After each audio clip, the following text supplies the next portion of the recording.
सवणे नाणे यविन्नाणे पच्च खाणे संयमे अनन्नये तवे चेव बोधाणे अक्रिया सिद्धि।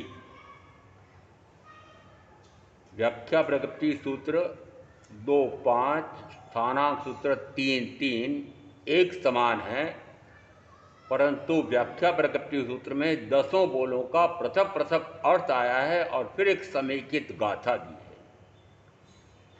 और इसमें प्रथम शब्द आ रहा है सवणे और उसके बाद में ज्ञान से लगा करके आगे जितने शब्द आ रहे हैं उन सबको किस दृष्टि से लेना कि फल आना चाहिए अक्रिय होकर के सिद्ध होता है।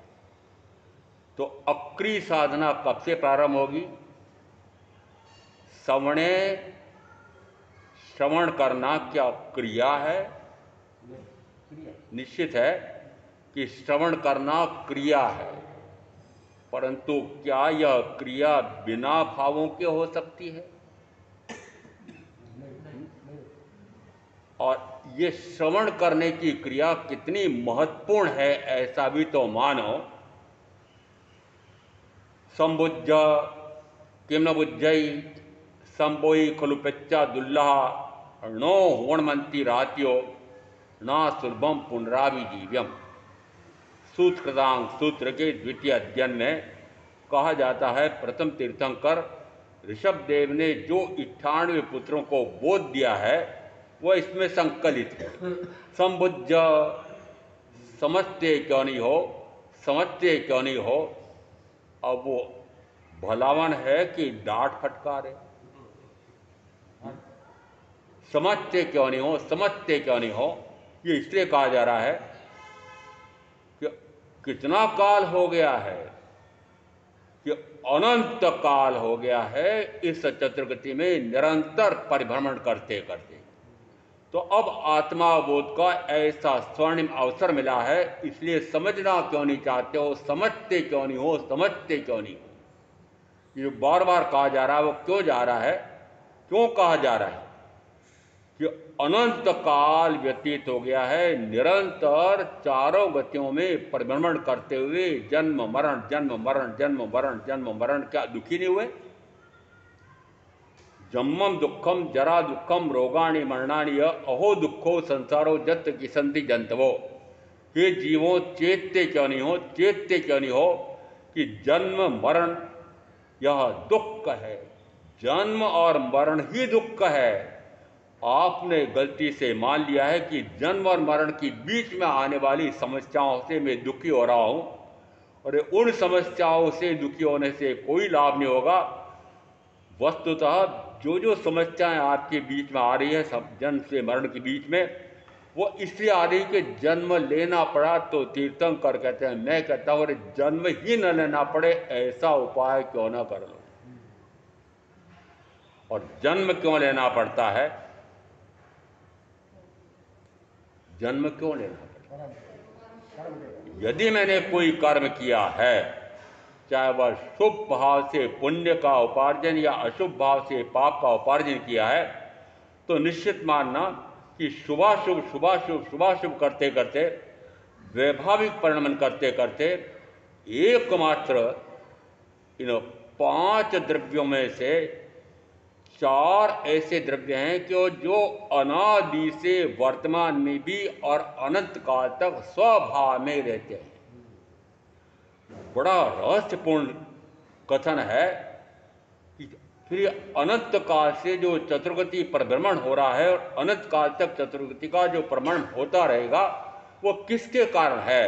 क्योंकि मात्र इस जीव के कारण। जीव क्या कर रहा है? अपने संदर्भ से सोचो कि अनादि से यदि मैं हूं, वर्तमान में हूं, तो कितना काल निकल गया है कि अनंत काल निकल गया है। और ये अनंत काल क्या करते करते व्यतीत हुआ है?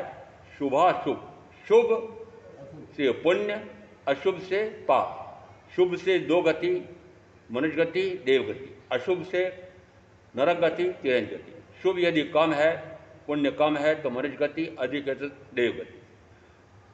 पाप कम है तो तिरंज गति, पाप अधिक है तो नरक गति। इसका अर्थ है कि निरंतर जो इस अपने आप के सदन में सोचो कि चतुर्गति का जो परिभ्रमण हुआ है, वो मात्र इस जीव के वैभाविक परिणमन से हुआ है। अनादि से जो संसार चल रहा है, अनंत काल तक जो संसार चलेगा, मात्र एक द्रव्य के वैभाविक परिणमन से ही होगा। यदि 4 ऐसे द्रव्य हैं कि जो निरंतर स्वभाव में रहते हैं, गति हेतुत्व गुण वाला धर्म द्रव्य निरंतर जीव और पुद्गल को गति में सहायभूत सहायभूत सहायभूत सहायभूत। स्थिति हेतुत्व गुण वाला अधर्म द्रव्य निरंतर जीव और पुद्गल को स्थिर होने में सहायभूत सहायभूत सहायभूत सहायभूत। आकाश द्रव्य सर्व द्रव्यों को अवगाहना स्थान देने के लिए निरंतर साहिबु साहिबु साहिबु। उद्गत द्रव्य निरंतर अपने वर्ण में, गंध में, रस में, स्पर्श में परिवर्तित, पर्यांतरित, परिवर्तित, पर्यांतरित, सड़न गलन निरंतर अपने स्वभाव में रहता है। सड़न गलन ही इसका स्वभाव है। वर्ण, गंध, रस, स्पर्श में निरंतर परिवर्तन, पर्यांतर इसका स्वभाव है। तो निष्कर्ष ये निकल रहा है कि 4 ऐसे द्रव्य हैं कि जिसमें जानने की, देखने की, अनुभव करने की कोई शक्ति नहीं है, परंतु वे अनादि से और अनंत काल तक अपने स्वभाव में रहे हैं और रहेंगे। तो फिर संसार का परिभ्रमण क्यों हो रहा है, संसार क्यों चल रहा है? कि मात्र जीव द्रव्य के वैभाविक परिणमन से। अब स्वभाव परिणमन क्या है और विभाव परिणमन क्या है? स्वभाव, स्व यानी आत्मा, स्व समय रत होना, पर समय रत होना, दोनों प्रकार के कार्य इस आत्मा के हैं। आत्मा स्व समय में भी रह सकता है, पर समय में भी प्रवृत्त हो सकता है। ज्ञान संपन्न जीव की परिभाषा उत्तराधर्म सूत्र के 29वें अध्ययन में आई है। उस पर देखना कि वह सर्वभावाभिगम का ज्ञाता हो जाता है। भावों का अभिगम रहस्य, सर्वद्रव्यों के सर्वभावों को जानने वाला। सर्वद्रव्य यानी 5 द्रव्य, इन 5 द्रव्यों के सर्वभाव, भूत, वर्तमान, भविष्य में होने वाले ये जो परिवर्तन, पर्यांतर हो रहा है, उनको द्रव्य से, क्षत्र से, काल से, भाव से, द्रव्य से, गुण से, पर्याय से समवेत जानता है। द्रव्य से भी जानता है, गुण से भी जानता है और पर्याय से भी जानता है। द्रव्य है तो द्रव्य के साथ उसके गुण हैं, और द्रव्य और गुण दोनों एक साथ रहते हैं। द्रव्य बिना गुणों के नहीं हो रह सकता, और गुण गुणी के आश्रय पे रहते हैं। निश्चित मानना कि गुणों का धारक होता है, उसे गुणी कहते हैं। तो एक अपेक्षा से गुण गुणी अभेद हैं। गुण और गुणी दोनों अलग अलग हो नहीं सकते। मिश्री में मिठास है, और भी कुछ गुण हैं, वह श्वेत होती है, वह कड़ी होती है, वो डली रूप में भी होती है। जिस समय ये सारा वर्णन माँ ने किया, उसने दूसरे दिन परंडे पर पड़ी हुई देखी, ऐसी ही सफ़ेद कड़ी मोटी डली पड़ी थी। जैसे उसने मुंह में रखी, थू करने लगा। माँ, आप तो कह रहे थे मिश्री मीठी होती है। बेटा, ये मिश्री नहीं है, ये तो अर्थ क्या निकला कि मूल गुण उसका कौन सा है? मिठास। फिर अन्य सहायक गुण कौन से हैं? कि श्वेतपना भी है, कड़ापना भी है, मिर्ची में चरकास मुख्य गुण है, नमक में खारास मुख्य गुण है। उसी प्रकार से आत्मा भी ज्ञान संपन्न है, ज्ञान उसका गुण है, और गुण गुणी अभेद होते हैं। 12.5 व्याख्या प्रकृति में पूछा भगवान से, भगवान जीव ज्ञान स्वरूपी अज्ञान स्वरूपी। भगवान ने कहा ज्ञान स्वरूपी भी है, अज्ञान स्वरूपी भी है, परंतु साथ का साथ कहा परंतु जीव तो ज्ञान स्वरूपी है और ज्ञान जीव स्वरूपी है।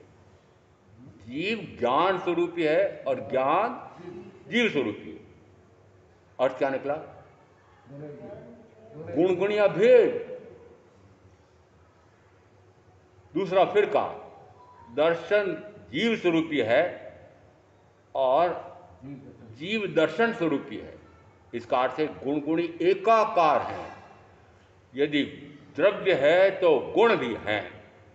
और कहा जाता है कि सबसे पहले इंद्रपुत्री गौतम आदि गणधर आए थे, उनको तीर्थंकर महावीर ने त्रिपदी का ज्ञान दिया था।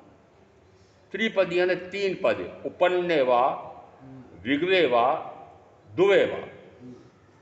तो उत्पन्न भी होता है, व्यय को भी प्राप्त होता है और ध्रुव भी रहता है। उत्पन्न होना, व्यय को प्राप्त होना, उत्पन्न होना और नष्ट होना ऐसा नहीं कहा है। क्यों नहीं कहा? जो उत्पन्न होता है वो नष्ट होता है, जो उत्पन्न होता है वो मरता है। तो यहां पर मात्र जीव के लिए नहीं कहा है, जो उत्पन्न भी होता है, व्यय को भी प्राप्त होता है और ध्रुव रहता है। उस समय के दार्शनिकों को भी ये समझ में नहीं आता था। महावीर कहते हैं द्रव्य तो ध्रुव है, नित्य है, शाश्वत है, अक्षत है, अव्यय है, त्रैकालिक है। ये महावीर कैसे विचित्र है। एक तरफ कहते हैं त्रैकालिक है, ये तो उत्पन्न हुआ ही नहीं, अनादि से है। जब अनादि से है तो फिर वापस ऐसा क्यों कहते हैं कि उत्पन्न भी होता है और व्यय भी होता है? वो उत्पन्न व्यय क्या होता है? उत्पन्न किसका होता है? उत्पाद किसका होता है? व्यय किसका होता है? कि उस द्रव्य में जो गुण हैं उनमें निरंतर परिवर्तन, पर्यायांतर होता है।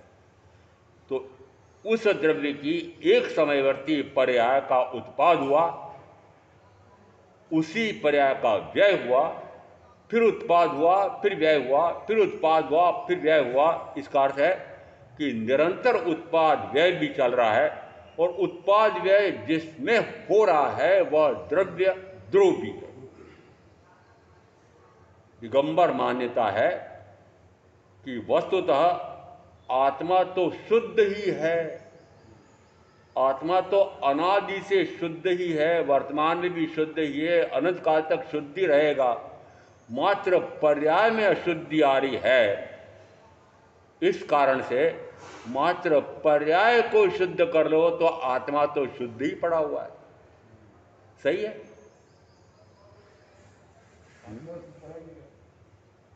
यदि मैंने कहा कि दिगंबर सारे ऐसा मानते हैं, पर्याय में परमात्मा हो जाइए, समयसार सूत्रकार की गाथा का हिंदी है। पर्याय में परमात्मा हो जाइए। पर्याय कौन सी? कि आत्मा की ऐसी पर्याय प्रकट हो जाए जो शुद्ध है। तो क्या आत्मा अशुद्धि भी होता है?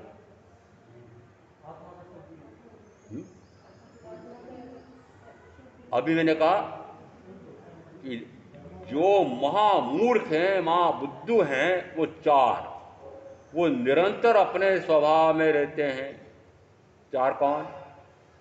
धर्म, अधर्म, आकाश और पुद्गल। ये पौद्गलिक शरीर कहो कि पुद्गल कहो, ये निरंतर अपने स्वभाव में रहते हैं। इनका स्वभाव है सड़न गलन। शरीर का स्वभाव क्या है? वर्ण में, वर्ण में परिवर्तन।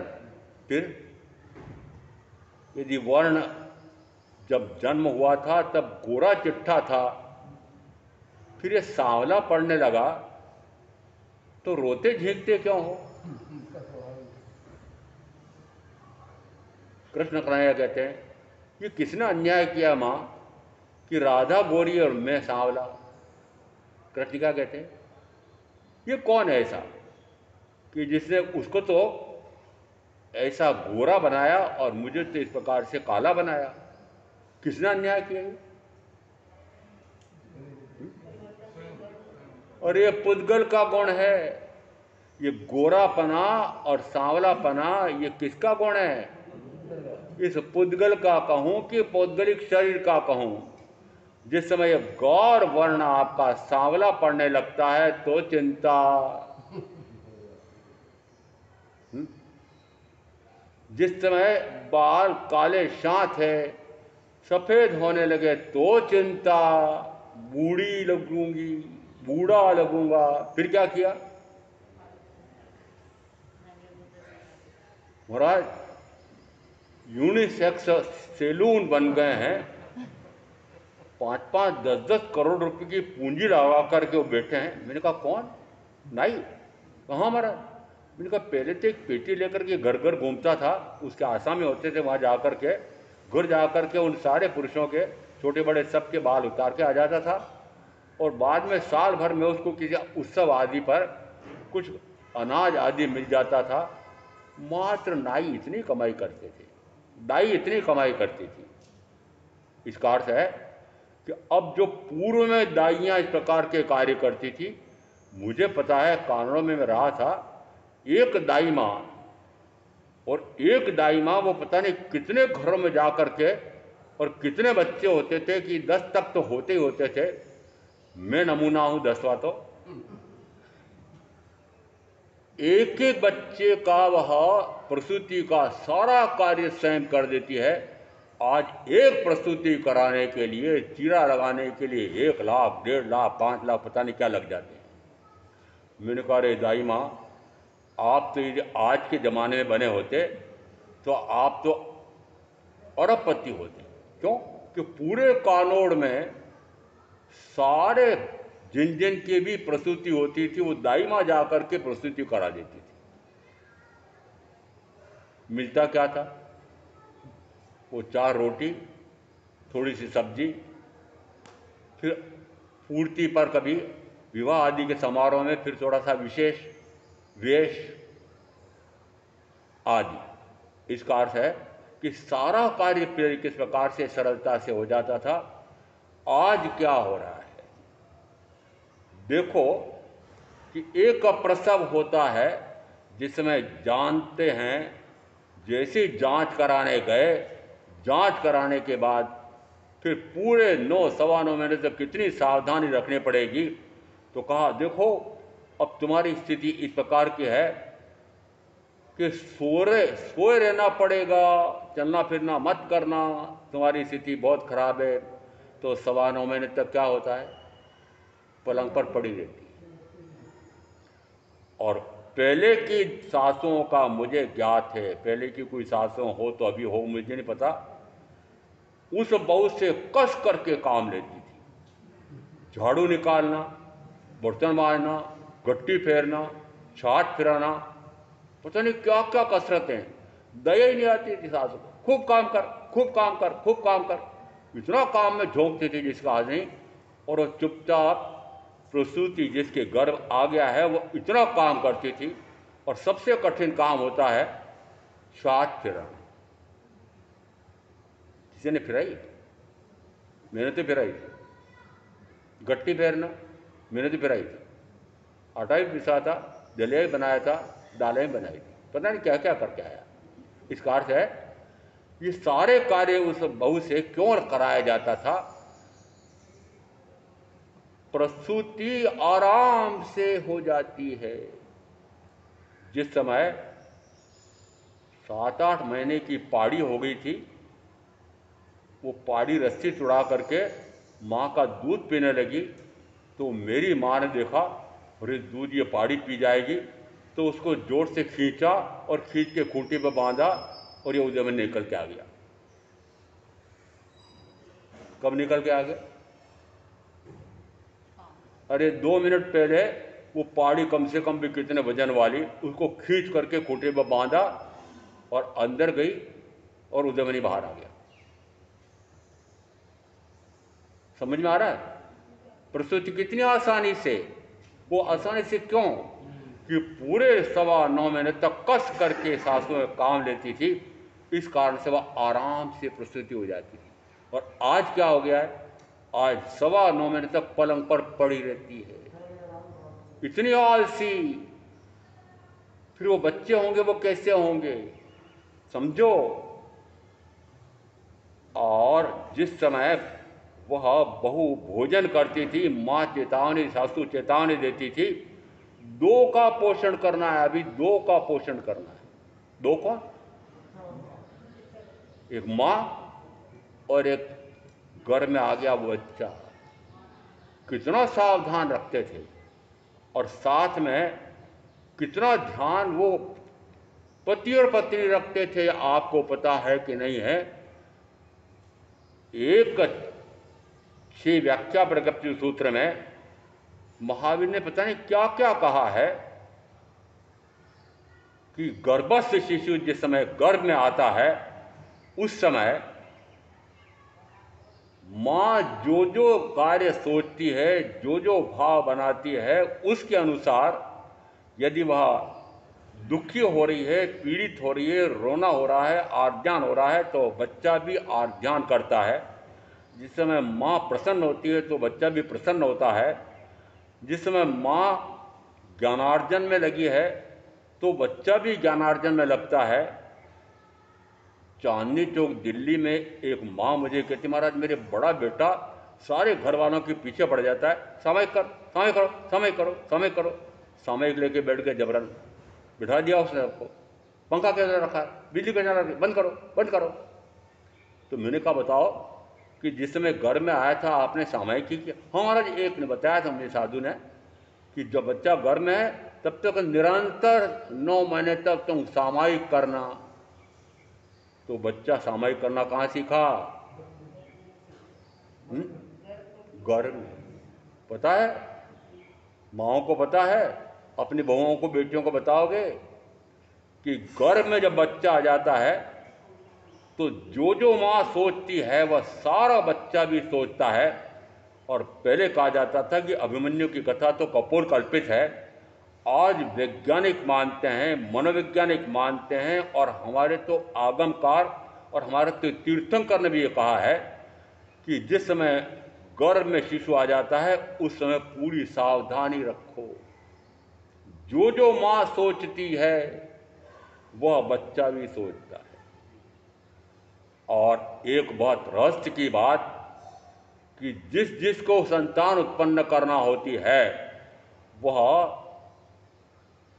6 महीने पहले से सजग हो जाए, अपना आहार देखे, विहार देखे, अपने भावों को तोले कि किस प्रकार से उसके भाव कैसे हो रहे हैं, विकारी भाव में जा रहा है कि निर्विकार स्वभाव में जा रहा है, कि स्वाध्याय में जा रहा है, कि सामायिक में जा रहा है, कि निरंतर पापाचरण करके और खूब डट करके कमा करके और डट करके भोग इस प्रकार का भाव कर रहा है। जैसा भाव वह पति या जैसा भाव वह पत्नी करती है उसके अनुसार उसके शरीर में रक्त का संचार होता है। और उसमें जो भोजन करती है उस भोजन का जो अंश मात्र है वह कहा जाता है 180 दिन कहते हैं वह वीर्य बनता है। और प्रथम समय में गर्भस्थ शिशु माँ और पिता दोनों की वीर्य और रज का भोजन करता है। और उस पहले समय के भोजन से इस शरीर का मूलभूत ढांचा तय हो जाता है। मूलभूत ढांचा फिर आगे कि बाद में फिर 9 महीने तक जो आहार करती है, गर्भाशय में माँ की एक नाड़ी होती है। और अब पहले बीच में पूछ लेता हूँ कि गर्भ में आते से बच्चा सबसे पहले कौन से अंग की रचना करता है? मरे हमें क्या काम है इससे? हमें क्या काम? बताओ। चलो बहने पूछ, इनको बता दो, पूछता हूँ। लो, ये माएँ, ये दादियाँ, इनको पता नहीं सबसे पहले कौन से अंग की रचना करेगा? शून्य। माँ के गर्भाशय में एक नाड़ी होती है और 9 महीने तक, 9.25 महीने तक बच्चा माँ के द्वारा किए हुए भोजन का जो रस है उस रस का मूलभूत अंश वह उसकी नाड़ी और गर्भस्थ शिशु की नाड़ी दोनों से मिल करके वो भोजन ग्रहण करता है। तो अब बताओ सबसे पहले कौन सा अंग बनाया था? नाड़ी। क्यों? क्योंकि नाड़ी से माँ के गर्भाशय से वो नाड़ी मिलेगी तो वो माँ जो भोजन करती है उसका रस, वो रस ग्रहण करेगा। इसका अर्थ है कि जन्म के समय भी कौन महत्वपूर्ण हुआ? माता और पिता। मैं मेवाड़ का हूँ, महाराणा प्रताप की भूमि का हूँ, वीर भूमि है। और वीर भूमि में यदि मैं पैदा हुआ हूँ तो वीर मेरे पिता, वीरा मेरी माँ, तो फिर उदय में वीर होगा कि नहीं होगा? तो उदय में महावीर प्रकट हो सकता है कि नहीं हो सकता है? हो सकता है, आप में हो सकता है। ऊंच नीची करने वालों, अकबर के दरबार में जाकर के ये महाराणा जाकर के झोंक नहीं देगा। कौन? महाराणा, महाराणा प्रताप। और आपको पता नहीं है, मैं तो क्योंकि मेवाड़ का रहा हूं, जिस समय अंग्रेजों का राज्य हो गया था उस समय मेवाड़ में एक सिक्का चला था, 3 पैसे वाला, एक डबल गोलाकार था, बीच में गोल गड्ढा था और उसमें लिखा रहता था दोस्ती लंदन, कि महाराणा उदयपुर ने अंग्रेजों से मित्रता की है, अधीनता स्वीकार नहीं की। समझ रहे हो? ये मेवाड़ी मेवाड़ी कौन? ये उदयमणि। समझ में आता है? झुकना सीखा ही नहीं, डरना सीखा ही नहीं, झुकना डरना सीखा ही नहीं। किस बात का डर, किस बात का भय? और इस 7 भयों में से मुझे एक भी भय नहीं है, मात्र एक भव जरूर होना चाहिए, भय वह मेरा भव न बढ़ जाए। कहीं मेरा भव न बढ़ जाए। वो भव किससे बढ़ता है? शुभाशुभ भावों से, शुभाशुभ भावों से, पुण्य और पाप के भावों से। और इस प्रकार के भाव करके मेरा भव न बढ़ जाए। सजगता क्या होनी चाहिए? कि भव न बढ़ जाए। भय किससे खाओ? कि भव न बढ़ जाए। क्या आपका ऐसा भाव है कि भव न बढ़ जाए? ये भव कैसे हो रहे हैं? क्या आप पुनर्भव हो ही नहीं ऐसी साधना कर रहे हो? पुनर्भव हो ही नहीं, मुझे अब भव में जाना ही नहीं, मैं तो भवों से मुक्त होना चाहता हूं, अब मैं जन्म मरण करना ही नहीं चाहता हूं। क्या ऐसा निश्चय किया? मुझे जन्म लेना ही नहीं। क्यों? क्योंकि जन्म लेना पड़ता है तो फिर जन्म से मरण के बीच में रह जाने कितने संकट, बाधा, परेशानियां, दुख, क्लेश, पीड़ा आती है। तो फिर इन सारी समस्याओं से जूझते रहना नहीं, मैं तो ऐसा करना नहीं चाहता, कर लिया जो बहुत कर लिया, अब क्या मुझे तो जन्म लेना ही। आपने तय किया क्या? क्यों नहीं किया?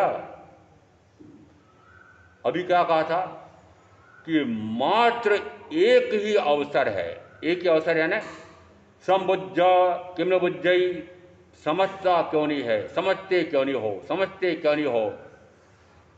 आत्मा बोध को प्राप्त करो, आत्मा बोध को प्राप्त करो। आत्मा बोध अन्यत्र दुर्लभ है।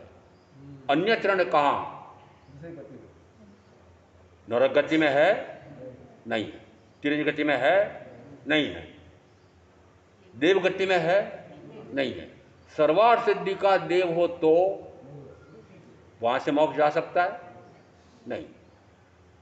तिरंज का जीव, एक उदाहरण भी दिया था कि तिरंज का जीव कितनी साधना कि शरीर कंकाल हो गया है, शरीर कंकाल हो गया है, मोक्ष चला गया। क्यों? कि तिरंज गति से मोक्ष नहीं है। इसका अर्थ है कि चंडकोशी की साधना कितनी साधना थी, इतनी साधना यदि मनुष्य भाव में करे तो निश्चित रूप से मोक्ष हो जाए। निरंतर शरीर को तो बाहर लेटा दिया है और अब ध्यान में चले गए। ध्यान में क्यों? क्योंकि सामने जो खड़ा था उसने यही किया था, एकदम ध्यानस्थ, एकदम मौन, अडोल अकंप आसन है और अडोल अकंप ध्यान है। बोध दिया नहीं महामुनि महावीर ने, परंतु बोध ग्रहण करने वाले ने बोध ग्रहण कर लिया। महत्ता किसकी है? बोध ग्रहण करने वाले की महत्ता है, बोध देने वाले की नहीं। शिक्षक रहा हूं, इसलिए मान लो मेरे कक्षा में 100 विद्यार्थी हों और ऐसा मानो कि 40 ऐसे विद्यार्थी हैं कि जो अनुत्तीर्ण हो गए, उनमें से एक की माँ, एक के बाप मेरे से लड़ने आ गए, क्या पढ़ाते हो महाराज, क्या पढ़ाते हो मार साहब आप? मेरा बच्चा तो अनुत्तीर्ण हो गया। मैंने कहा मैंने तो बहुत अच्छा पढ़ाया था, देखो ये पूरे महाविद्यालय में, विश्वविद्यालय में प्रथम आया है। ये देखो 10 प्रथम श्रेणी में आए हैं, ये 20 द्वितीय श्रेणी में आए हैं, ये 30 तृतीय श्रेणी में आए हैं, और इतने से अनुत्तीर्ण हुए हैं। तो अब ये प्रथम श्रेणी में आने वाला, द्वितीय श्रेणी में आने वाला, तृतीय श्रेणी में आने वाला, अनुत्तीर्ण होने वाला, क्या शिक्षक के कारण? नहीं नहीं, शिक्षक तो एक जैसा पढ़ा रहा है। पुरुषार्थ करने में कमी किसने रखी? श्रोता ने। आप भी ऐसे ही श्रोता हो, कोई प्रथम श्रेणी में आने वाले हो, कोई द्वितीय श्रेणी में आने वाले हो, कोई तृतीय श्रेणी में आने वाले हो, और बाकी सारे फिसड्डी अनुत्तीर्ण रहने वाले हो। 5 महीने तक सुनते सुनते बेकार, वापस वही घोड़ा और वही मैदान। कब? ये 5 महीने पूरे हो गए, चलो पीछा छूटा, चातुर्मास पूरा हो गया, वापस वही घोड़ा और वही मैदान। कौन सा घोड़ा? ये चतुर्गति का तेज गति से दौड़ने वाला घोड़ा, और वही चतुर्गति का परिभ्रमण। क्या करोगे? क्या इसके लिए मानस भाव लिया है? क्या इसके लिए चातुर्मास कराया है? चातुर्मास कराने का फल क्या? फल तो बताओ मुझे, तो मैं मेहनत करूं, परिश्रम करूं। पहले मुझे बताओ क्या आपके प्रवचन से हमको ये लाभ होने वाला है, और अलग लाभ मिलने वाला है। अलग लाभ में कौन सा कहा? स्वयं 4 जो दुर्लभता आई है, चौथे अध्ययन में भी है, 10वें अध्ययन में भी है, उत्तराध्ययन में। चत्तारी परमंगाणी दुर्लाणी जंतुना मानुषत्तम, की मनुष्यता की प्राप्ति भी दुर्लभ है। पर मान लो आपको मनुष्य भाव भी मिल गया है, और मनुष्यता के लक्षण भी प्रकट हो गए हैं। और आगे क्या है? स्वयं की तीर्थंकर द्वारा प्रतिपादित वाणी का श्रवण भी दुर्लभ है। दुर्लभ है, आपके लिए दुर्लभ है। फरीदाबाद के जितने स्थानकवासी हैं उनके लिए दुर्लभ है, अत्यंत सुलभ है। अत्यंत सुलभ है। जो अत्यंत सुलभ है उसकी कोई परवाह नहीं करता है। जो बड़ी कठिनता से प्राप्त होता है उसकी पर्याप्त परवाह करता है। क्यों? क्योंकि बड़ी मुश्किल से मिला है। फरीदाबाद वालों को तो बड़ी आसानी से मिल गया। 3 व्यक्ति आए थे चौमासा पूरा होने के पहले, और अलट टप्पू उन्होंने कह दिया, महाराज फरीदाबाद चौमासा कर लो। ठीक है। अरे उन तीनों ने सोचा ही नहीं था, कल्पना भी नहीं थी उनकी। फिर सारी कार्यकारिणी आई, विश्वास ही नहीं हो रहा था कार्यकारिणी। अरे अभी 700-800 सैनिक कितने उधर गए, 700 किलोमीटर, और वापस 800 किलोमीटर चल के वापस आ जाएंगे। असंभव, होता ही नहीं, हो ही नहीं सकता है। विश्वास नहीं आ रहा था। और ये कार्यकारिणी वालों के सामने मैंने घोषणा भी कर दी, लिखित इनका पत्र भी आ गया, मैंने उस पर हाँ भी कर दी, आचार्य के पास भेज भी दिया। तब भी चौमासा तय भी हो गया, तब भी विश्वास नहीं आ रहा था कि आएंगे कि नहीं आएंगे। सही कह रहा हूँ। इसलिए बार बार रास्ते में भेज रहे थे कि महाराज आ रहे नहीं आ रहे, कहीं अटक तो नहीं जाए, कोई रोक तो नहीं ले। बार बार भेजे थे रास्ते में, 2 जने 5 जने, 2 जने 5 जने, 10 बार आए होंगे। महाराज कहीं अटक नहीं जाए, महाराज कहीं अटक, दूसरा कोई नहीं रोक ले। और यदि सुखे समाधि, तो हम साधु की भाषा इस कारण से बोलते हैं, तय क्या किया था, क्या करना चाहता था। तो बाधा, यदि कोई बात तय कर लो, और कौन से तय करो कि आत्मार्थ के लिए मुझे इस प्रकार की साधना करनी है। कौन सी साधना करनी है? कि न पाप न पुण्य, न शुभ न अशुभ, मात्र शुद्ध स्वरूपी, बुद्ध स्वरूपी, मुक्त स्वरूपी, सहस्वरूपी। कौन? मैं। मात्र ज्ञाता, मात्र दृष्टा, मात्र स्वरूप प्रमाणता। कौन? मैं। ज्ञाता मैं, दृष्टा मैं, स्वरूप प्रमाण मैं निर्विकल्प हूँ, निर्विकार हूँ, मैं निर्विचार हूँ, मैं परम शुद्ध हूँ, मैं परम बुद्ध हूँ, मैं परम निर्मल हूँ, मैं परम निर्विकारी हूँ, मैं परम आत्मस्वरूप ही हूँ। निरंतर अपने ज्ञान गुण से अपने आप का जानना, निरंतर अपने दर्शन गुण से अपने आप को देखना, निरंतर अपने सुख में विहरण करना, निरंतर अपना उपयोग अपने आप पर स्थिर करना, जिस समय ऐसी साधना होती है उस समय कहा जाता है कि मेरे अपने जो गुण हैं ये विभाव से हट करके और स्वभाव में आ रहे हैं। तो ज्ञान गुण का वैभाविक परिणमन है। क्या वैभाविक परिणमन है? उपन्ने वा विगवे वा दुवे वा। कि आत्मा नाम का द्रव्य तो ध्रुव रहता है और उसके गुणों में निरंतर परिवर्तन पर्यांतर होता है। तो उसके गुण कौन से? कि जानने नाम का गुण है, और जानने नाम के गुण का दुरुपयोग ही दुरुपयोग अनंत काल तक। ये तो अब कह रहा हूं दुरुपयोग किया। दुरुपयोग क्या किया? अपने को तो अपने उस ज्ञान गुण से जाना नहीं और शरीर आदि पर द्रव्य को अपना जाना। ये भूल कब से चल रही है? कितना काल हो गया? और इस भव में भी कितने दिन से चल रहा है? अभी तक चल रहा है क्या? अभी तक चल रहा है। बेकार किया चौहासा ने, उदयमणि ने बेकार बोले इतने दिन तक। यदि अभी भी है तो वही घोड़ा और वही मैदान कि जैसे पहले थे वैसे वैसे अभी भी वैसे ही हैं। तो फिर क्या करना है चौहासे में? बोलना ही नहीं मुझे, बहुत साथ लो। क्यों? क्योंकि आपको सुधरना है नहीं। आपको बिगड़ों को सुधरना ही नहीं है। बिगड़े कब से? अरे बिगड़े कब से हो? अनंत काल से। और ये बिगड़े कब सुधर सकता है?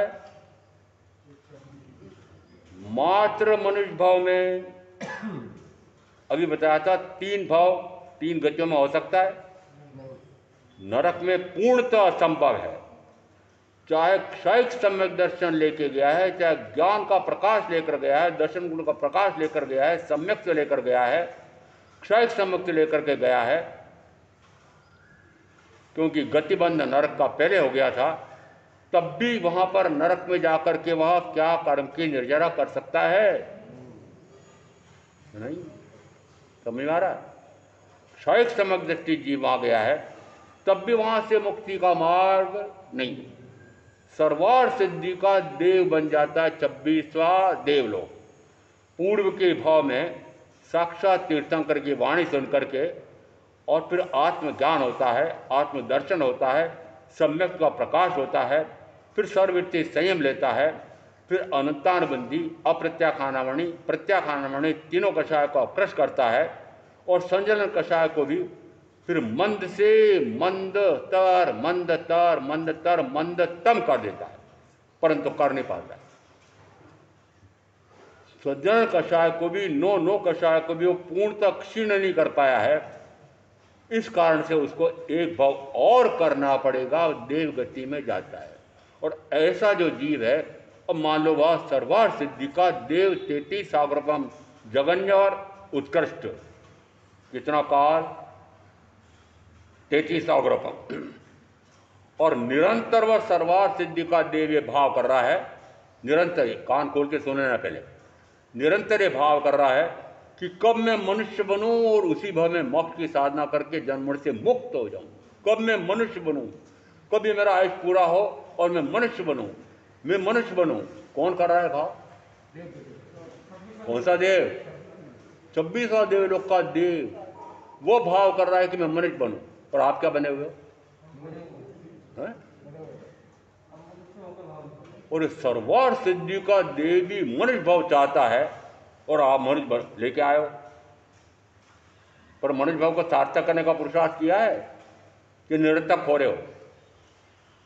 महाराज देखो, आप कुछ भी कहो, आप कुछ भी कहो, में बहुत सारे भाई बहन तीर्थक हैं। देखो महाराज, मोह तो कोई टूटता नहीं।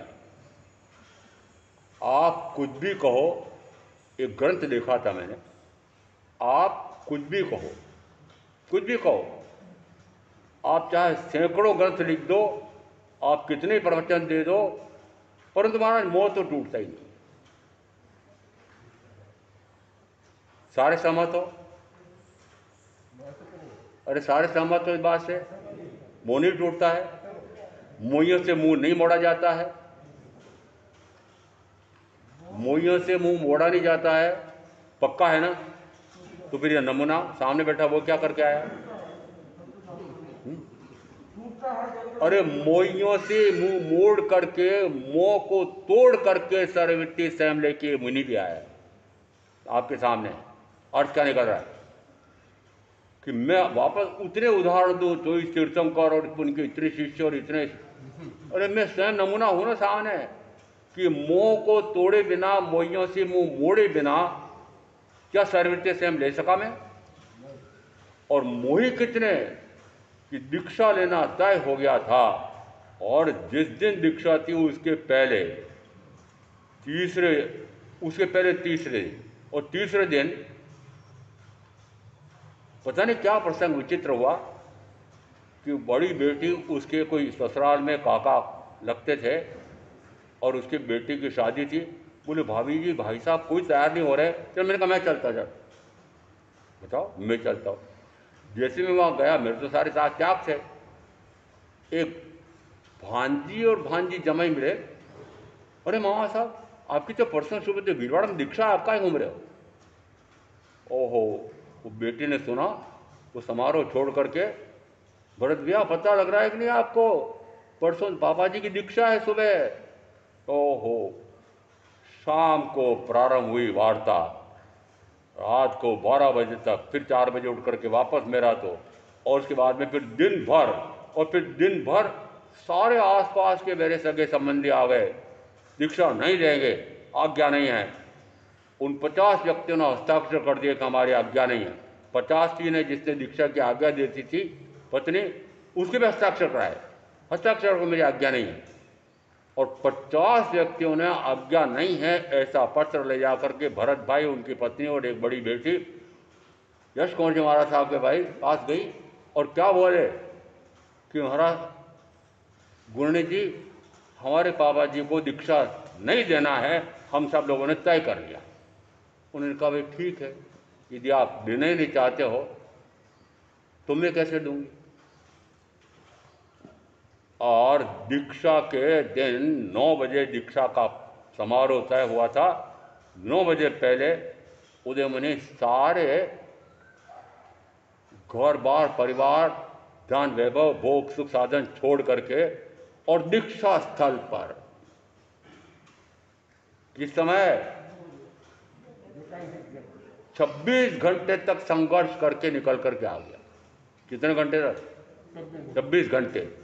और रास्ता रोकने वाले कितने? 250। हम नहीं जाने देंगे, हम नहीं जाने देंगे। मैं कहा कैसे नहीं जाने देंगे इस जाला में। तो जब ऐसे में चलने लगा तो फिर किसी ने सलाह दी, अरे कम से कम बेटियों को कहो आरती तो उतार दें, जा तो रहे हैं, ये इतना काम तो करो। और फिर आरती उतारी गई, तिलक किया गया, और फिर शाल ओढ़ाई गई, पता नहीं क्या क्या किया गया, और फिर विदा किया। और फिर 2-3 तो साथ में उसी समय मेरे साथ भी चले, बाकी सारे कोई पहुंच ही नहीं पाए। क्यों? पता ही नहीं लगा। फिर बड़ी दीक्षा में सारे सगे संबंधी एकत्रित हुए। अर्थ क्या निकला कि यदि इतने लोग बाधा में खड़े हों तब भी दीक्षा हुई कि नहीं। अब जो बहाने करते हैं, हमारा पत्नी आज्ञा नहीं देती और पति आज्ञा नहीं देते और बेटा आज्ञा नहीं देता, सारे झूठ बोलते हैं। उनको स्वयं को लेने का भाव ही नहीं। क्यों? कि उनको चारों गतियों में चक्कर लगाने में बड़ा मजा आ रहा है। आप सबको भी खूब मजा आ रहा है, घूमने में मजा आता है। ठाला बैठा रहने में मजा आएगा? वो सिद्ध परमात्मा ठाले बैठे रहते हैं, घूमते ही नहीं है चारों गतियों में। तो चारों गतियों में घूमना अच्छा लगता है नहीं? मुझे तो लग रहा हाँ आप कर क्या रहे हो? करते ही रहो। इसका अर्थ है कि कार्य कौन सा कर रहे हो कि निरंतर शुभाशुभ पुण्य पाप पुण्य पाप पुण्य पाप, और ऐसा करते करते तो जो कर्म का बंध होगा वो चतुर्गति में निरंतर भटकाने वाला है। तो फिर क्या कह रहे हैं? समझता क्यों नहीं है, समझता क्यों नहीं हो, समझते क्यों नहीं हो, समझते क्यों नहीं हो कि संबोधि अन्यत्र दुर्लभ है, अन्यत्र न मनुष्य भव के अतिरिक्त न देव गति में सुलभ है, न नरक गति में सुलभ है, न तिरंज गति में सुलभ है। इन तीनों भवों में, इन तीनों गतियों में से जन्म से मुक्ति की साधना नहीं है। मात्र एक मनुष्य गति है कि जिसमें गति से मुक्ति की साधना हो सकती है। और उस मनुष्य गति में भी आप इस प्रकार की साधना न करके पुनः चतुर्गति के परिभ्रमण के लिए शुभाशुभ शुभाशुभ शुभाशुभ करते रहे तो मान लेना वापस अनंत भाव तक भ्रमण करना पड़ेगा। ज्ञानी कहते हैं कि इस वर्तमान भाव में जो कर सकते हो वो क्या कर सकते हो कि अनंत भ्रमण मिटाने का सामर्थ्य वर्तमान में है। यदि इस भाव में भ्रमण नहीं मिटाया तो फिर अनंत काल तक पुनः चतुर्गति का परिभ्रमण होगा। और फिर करना तो यही पड़ेगा। क्या करना पड़ेगा कि सर्ववृत्ति संयम लेकर के और मात्र ज्ञाता भाव दृष्टा भाव ऐसी स्वयं की साधना करके जन्म से मुक्ति है वह करना अभी करना हो तो अभी कर लो, लाख भाव बात करना तो लाख भाव बात करना, करोड़ भाव बात करना तो करोड़ भाव बात करना, पर करना यही पड़ेगा, करना यही पड़ेगा। तो फिर यदि करोड़ भाव बात करना हो तो फिर करोड़ भाव बात क्यों, यदि करना यही है तो फिर इसी भाव में क्यों ना करूं। क्या समझ आया? करना यही पड़ेगा, चाहे कुछ भी कहो आप, परंतु सर्ववृत्ति संयम लिए बिना तो जन्म से मुक्ति की साधना है ही नहीं। बता दो कोई मुझे कि सर्ववृत्ति संयम लिए बिना मोक्ष गया है क्या? आनंद श्रावक के लिए कहा जाता है कि जिस समय उन्होंने व्रत ग्रहण किए थे उस समय उनके पास 12 करोड़ सोने का धन था। एक महाशतक नाम के एक श्रावक थे कि जिस समय उनको 12 वर्ष ग्रहण हुए थे उस समय उनके पास 24 करोड़ पायली सोना का धन था। और जिस समय 10 साल का हो, क्योंकि आनंद का वर्णन मिलता है कि 10 साल बाद वे घर बार परिवार धन वैभव भोग साधन कृषि सारा पूर्णतः परित्याग करके और घर से निकल पड़े और पौषशाला में रह करके 6 वर्ष तक आनंद ने साधना की। 6ठे वर्ष के अंत में इंद्रभूति गौतम आ गए, बड़े अहोभाव में प्रसन्न हो रहे थे, प्रफुल्लित हो रहे थे, परंतु बोले क्या, भगवान तपस्या से मेरा शरीर क्रश हो गया है, मैं उठ करके वंदना नहीं कर सकता, आप मेरे निकट पधारो। तो जिस दिन घर से निकले थे कंगाल होकर के बाहर हो गए और 6 वर्ष में तपस्या की साधना करते करते शरीर से भी कंकाल हो गए और उस भाव में मोक्ष नहीं हुआ। समझ में आ रहा है? क्यों नहीं हुआ? कि 2 चौकड़ी कषाय का सद्भाव रह गया था। मात्र अनंतानुबंधी कषाय तोड़ी थी, अप्रत्याखानावर्णी कषाय तोड़ी थी, और प्रत्याखानावर्णी कषाय तोड़ करके सर्ववृत्ति संयम लेना वो नहीं हुआ, उस भाव में मोक्ष नहीं हुआ। अर्थ क्या निकल रहा है कि इस प्रकार के साधक भी मुक्त नहीं हुए उसी भाव में। इसका अर्थ है कि सर्ववृत्ति संयम लिए बिना आप बहाने कुछ भी कर लो, सर्ववृत्ति संयम लिए बिना तो जन्म से मुक्ति की मोक्ष की साधना है ही नहीं। ऐसा तत्व का स्वरूप समझ करके मैं आप जो साधना करेंगे उनका कल्याण होगा। ओम शांति। हो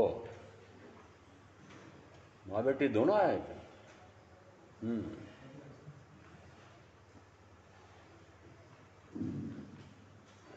अभी तो बहुत बाकी है, कहाँ जा रहे? हाँ हाँ, आत्म साधन गुरुदेव, जिनका के लक्ष्य है मात्र मोक्ष, आज हमारे बीच में विद्यमान फरीदाबाद समाज की तरफ से